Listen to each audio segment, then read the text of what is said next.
আমাদের লক্ষ্মী পুজো হয়েছিল। Hello everyone, কেমন আছো সবাই? আশা করি সবাই ভালো আছো। আমিও খুবই ভালো আছি। অনেকদিন ভিডিও পোস্ট করা হয়নি, তাই ভিডিও পোস্ট করলাম। আমাদের লক্ষ্মী পুজো, তাই ঘট উত্তোলন করতে যাওয়া হবে।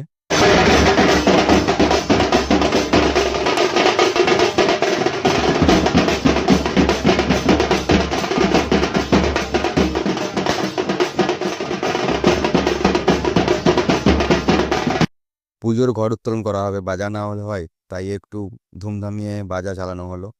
না বাজা চালালে কি এনজয় করা হয়? কোজাগরী লক্ষ্মী পূর্ণিমা, রাত্রেই ঘর ওঠে, তাই সন্ধ্যের সময়ই ঘর তোলা হলো আমাদের।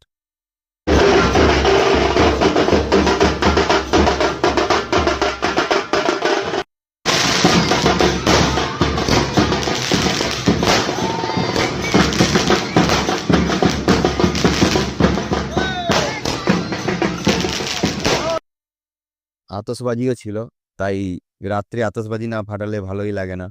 আতশবাজিও একটু ফাটানো হলো। মজা তো এখানেই, পুজো হবে, আতশবাজি ফাটানো হবে, বাজা বাজবে, ড্যান্স করা হবে। এর থেকে বেশি মজা আমার মনে হয় কিছুই নেই।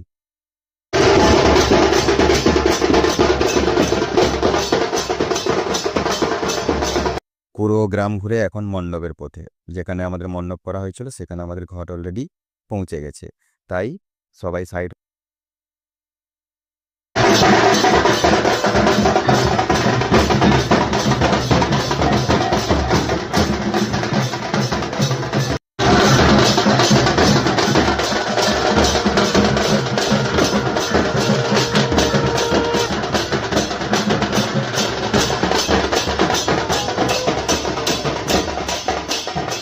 ঠাকুরমশাইয়ের পা ধোয়া হচ্ছে। ঠাকুরমশাইয়ের পা ধুয়ে ঘটকে মায়ের কাছে স্থাপন করানো হবে।